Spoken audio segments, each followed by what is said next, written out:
Welcome back to the channel, and we're smoking all my dragons, divine, righteous, almighty, greats, overachieving, never slacking.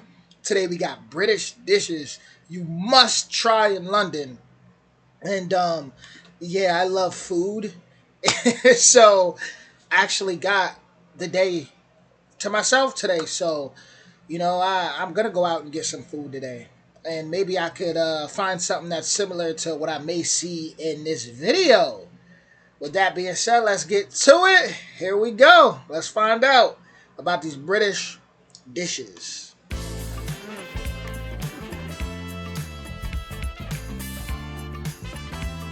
Good morning from London. Good London. morning from London. Today I'm going to take you on a culinary journey where I tell you about some of the best British dishes you should try when you are here. And I'm going to tell you what places you should go to have them. Now, we better get going because I have a lot of food to eat and I actually don't even know how I'm going to stomach all of this in one day. But let's go.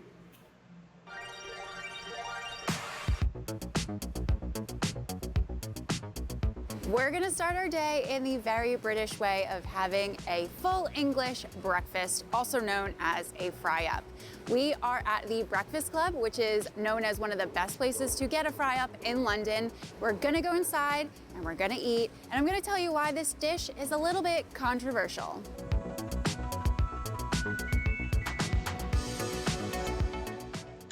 See, I love when they have the arcades in certain restaurants because it gives you that 80s feel. You know, that old school, just going playing video games, happy feel. I love it. Always reminds me of like a Back to the Future kind of vibe. You know, all 80s stuff.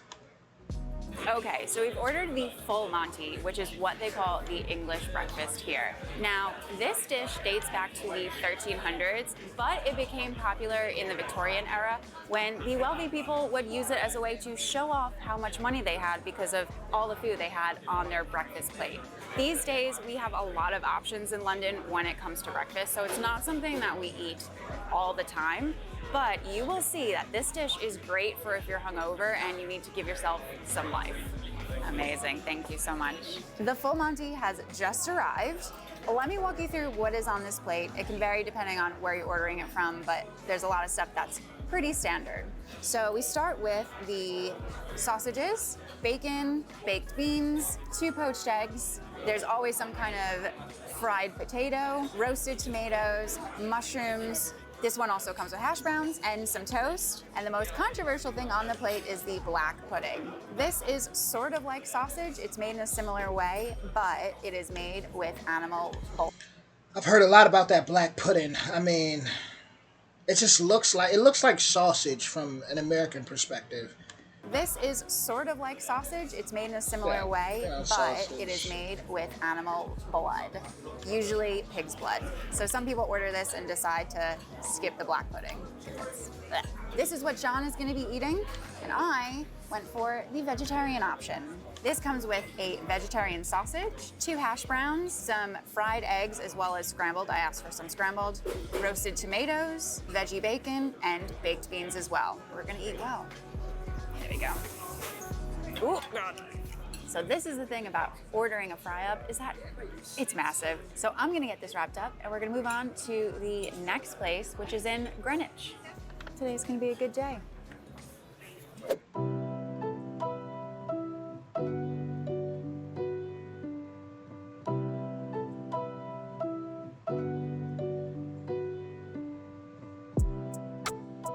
We're here at Goddard's of Greenwich, a family-run business that's been here since 1890, and they specialize in the next dish that we're gonna try, which is called pie and mash.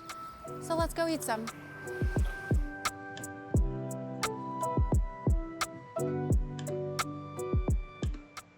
Okay. I had to look something up real quick because she looks familiar. I feel like I've reacted to one of her videos before, for sure. We've just come in, and before we eat, I have somebody here who would like to explain some things to you. Jeff, take it away. Hiya. Hello, my name's Jeff Goddard. I'm 4th generation of the pie and mash business here. Okay, so Jeff, can you explain what is in the traditional pie and mash? Okay, glad you've asked that. The most traditional pie and mash is the mince beef pie that we do. That's the pie that we've been doing down through generations.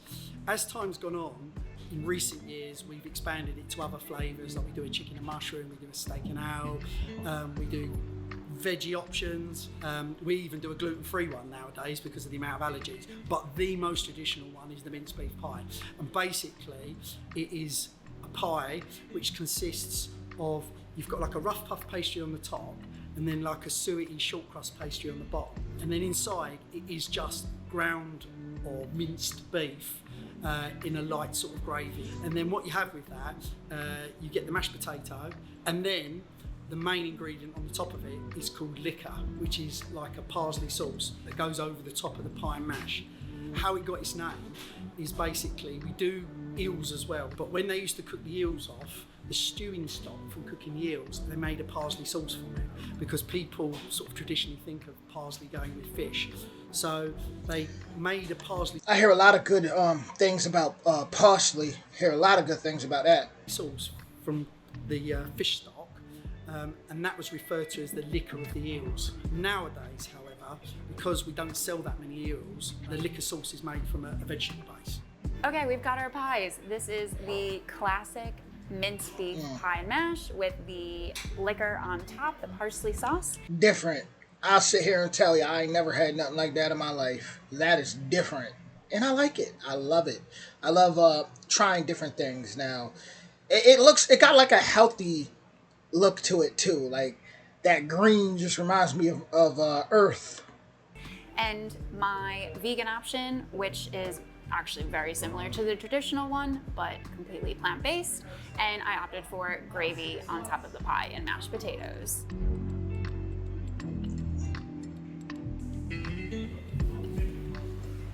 Okay, we've had our pie and mash. Time to go to the next place. If you're coming here from outside the UK, you might not be aware that Indian is one of the most popular cuisines here, and these days is actually a huge part of life. This started back in the 1700s when the British were colonizing India, and the cuisine started to make its way to Britain. By the 1900s, popularity grew due to growth to the South Asian population here. These days, Londoners and Brits alike love to get a curry as a takeaway or when going out to eat. And today we've come to the absolute favorite Indian spot for Londoners, Dishoom. Dishoom is a chain of Bombay-inspired Indian restaurants with a modern take on dishes.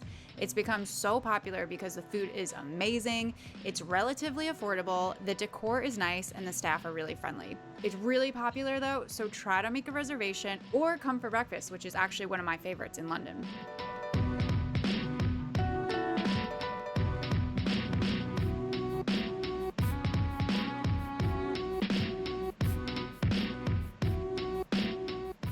Food has arrived. Let me talk you through what we ordered. So this is the house chaat. Highly recommend this.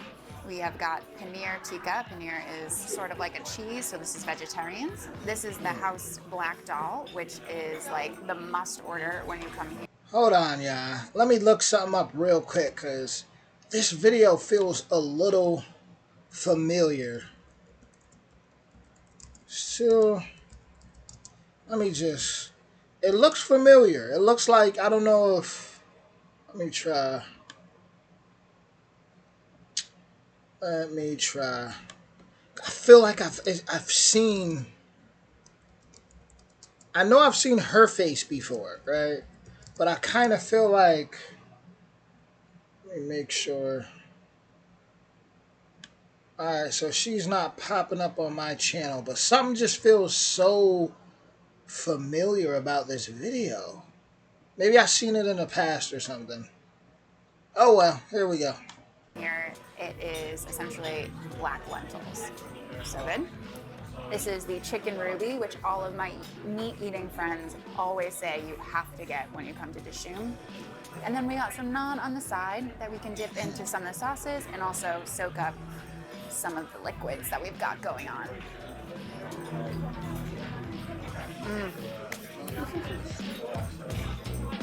So good. By the way, if it's your first time visiting London, I have a free London 101 guide, which has everything you need to know before you come to this city, and you can get it completely for free by clicking the link in the description box of this video. So go and do that. Okay, And now we go back to eating all the food. Now, we couldn't do this video without talking about fish and chips.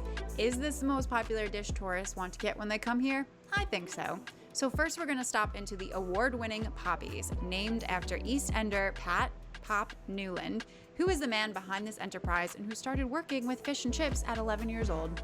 Now, this dish has been around the UK since the 1860s and has been a staple of the fast food industry in this country since then. The deal here is quite simple. You either get 1860s, those is vets right there. or haddock, which is battered and then fried, and then you've got chips on the side. A lot of people will also order mushy peas on the side, which is the most unappealing name, and they don't look that great either, but I think they're pretty good. By the way, this is a regular size. As you can see, it's quite big, so you might want to split this with someone. Now, if you're like, Jess, I don't eat fish, help a girl out, no problem. Let's head over this way. This is Unity Diner. It was founded back in 2018 by a group of friends, including vegan educator Earthling Ed, to show people the power of plants. To show people the power of plants through a fully vegan menu. This is actually a nonprofit, which means that all the proceeds are put into their animal rights work, and they serve a pretty good vegan fish and chips. So let's go try it.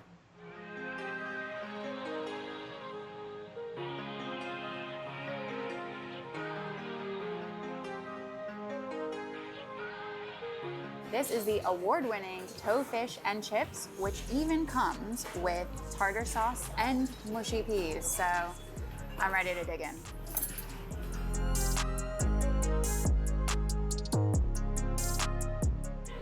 We're eating a lot of food on this shoot day, so I'm making sure none of it goes to waste and taking it all away and having it for dinner tonight.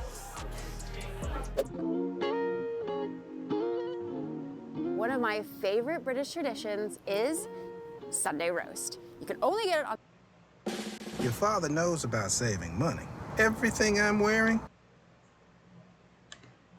On Sundays, obviously, and it not only involves really good food, but also time with your family and friends. Now, almost every pub around London will serve Sunday roast, but we are here today at one of my favorites, which is the Skull's Head. So let's go inside and I'll show you what it's all about.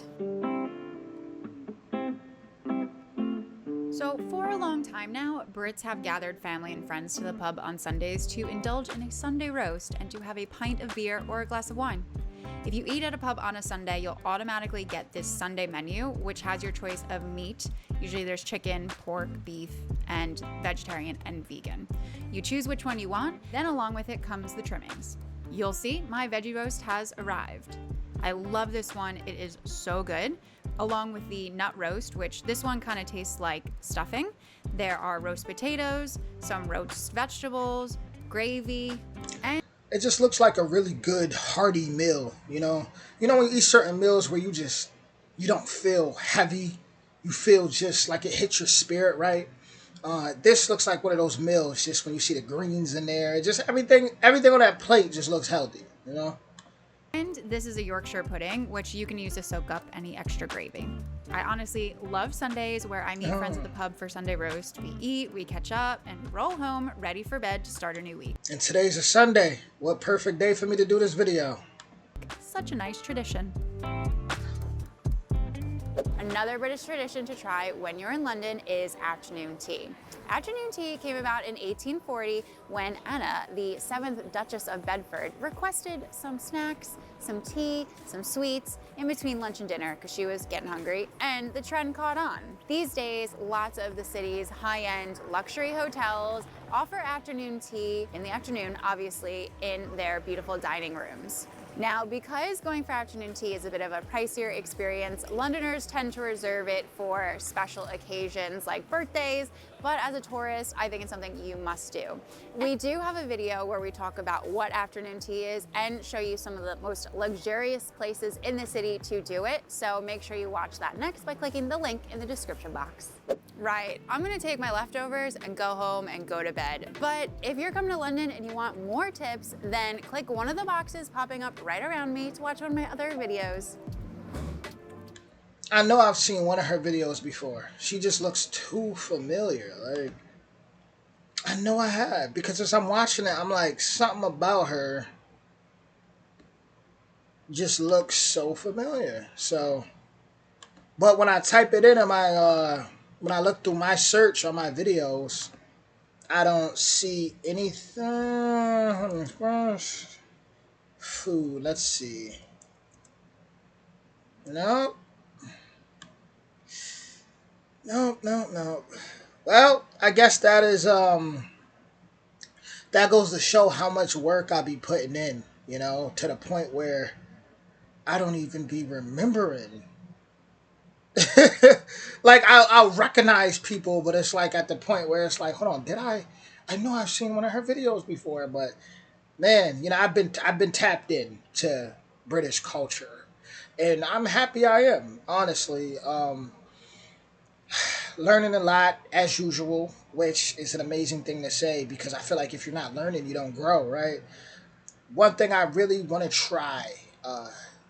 It's now August, so I'll say within the next month or two, I'm gonna do a video with my cousin, where we're gonna be trying British snacks and food. So one that I really want to try is the that pudding, the black pudding. I'm very curious to how that tastes.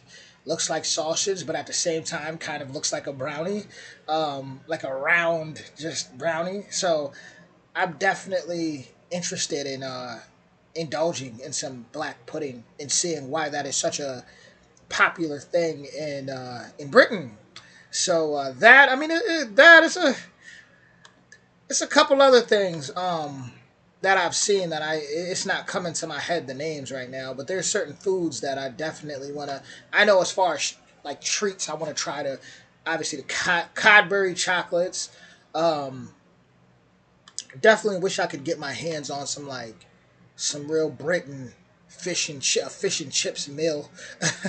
I know somebody like said something in the comments before of places that I could go and try, but uh, I guess I'll have to do more research. And if you guys look into Pennsylvania, right? If you guys know anything about Pennsylvania, let me know what you may see in Pennsylvania that serves like some real official British fish and chips. Pennsylvania and upstate New York, right? Because that's really where I'm gonna be around for the next, for the next month or so, or 2 months. I don't really plan on doing much traveling, so just really those areas. But yeah, awesome video. A lot of what she eats seems pretty satisfying and healthy, which is a big plus for me. And yeah, I want to try these fish and chips. But with that being said, everybody enjoy your day. Original link will be in the description, and I will talk to you all soon. Much love, y'all.